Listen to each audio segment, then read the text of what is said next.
So what about foreign investment in the United States? How much of a revenue stream could that be for the economy?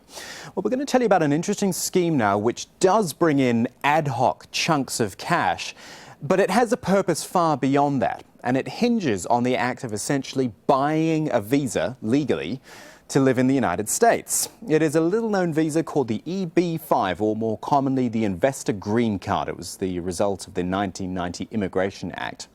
And it's open to you if you've got $500,000. You hand over that cash, it's put into a project which generates at least 10 jobs in an underdeveloped part of the US, and you get your visa.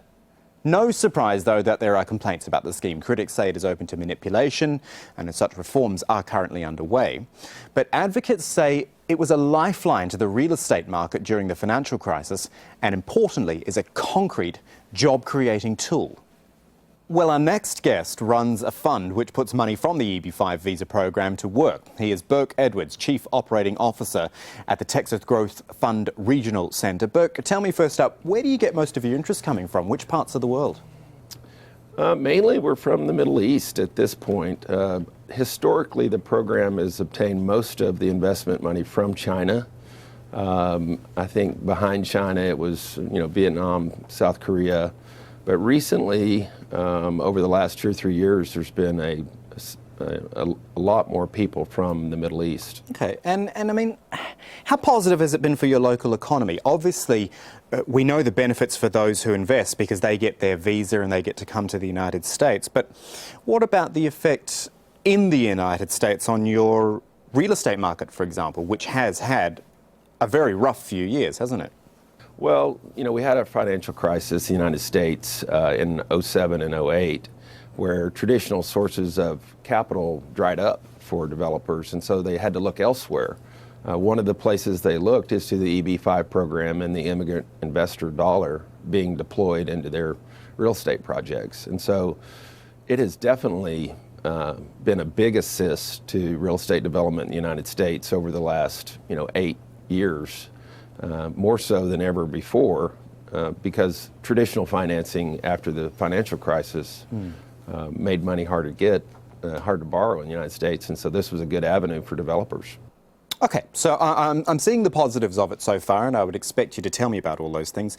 There must be challenges, though. I simply wonder about the idea of maybe not quite manipulation, but the idea that it's people with a lot of money who can come in and make this happen for themselves, and there might be a backlash to that.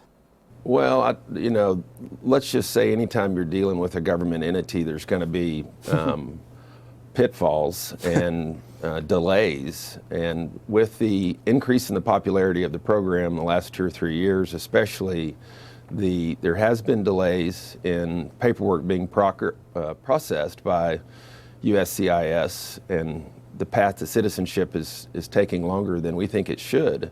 There is talk of reform that's going to make the process more efficient, and I for one welcome these reforms so that the system is more efficient for getting the immigrant investor dollar deployed and potential citizenship. Yeah, but that idea of citizenship in the first place, that idea of being able to buy citizenship, is that problematic? Maybe I'm thinking of this too much through, the prism of Europe at the moment, where immigration is such a sensitive issue. But you know as well as I do, US citizenship is a very valuable thing. Right. Well, keep in mind that it's restricted where you can spend this money. I mean, the whole concept is creating jobs in the United States in areas, specific regional areas that otherwise wouldn't have projects like these. So it's designed for rural areas or projects that need job creation, for those projects to be built in those specific areas, and so it's a complicated process. It's not something that just you write a check for $500,000 and you get a visa. It's much more complicated than that. The job creation component has to be strictly documented and verified subsequent to the construction. Third-party economists go back and verify to the government that we did in fact create 10 jobs for every 500,000. And those jobs have to be verified in order for the immigrant investor to end up with a permanent visa. So it's not as simple as writing a check. that's for sure. Right, okay. Just finally, you said, well, I know this has been traditionally built on Chinese money. You've sent that a lot of Middle Eastern money has been coming into the program now. Do you go anywhere else? Do you actually target certain places in the world and say, right, we need to bring these places into the fold? Well, one of the things that's happened is the Chinese marketplace, if you will, for our industry has become saturated. And so in order to get a visa approved for a Chinese person, it takes longer than it would for Vietnamese, for Qatar, for Egypt, for UAE.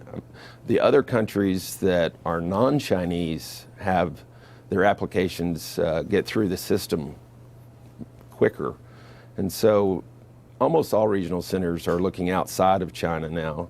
I specifically like the Middle East because I think that there are wealthy enough citizens in many of those countries that want a better life for their families and education for their children and a better lifestyle. There's definitely political instability in that area, and everybody knows that the migrant factor from that part of the world is huge. This is one of the more interesting ways for those that have the means to get to the United States and obtain citizenship. Burke Edwards, very interesting talking to you and learning about this system. Thanks so much for your time.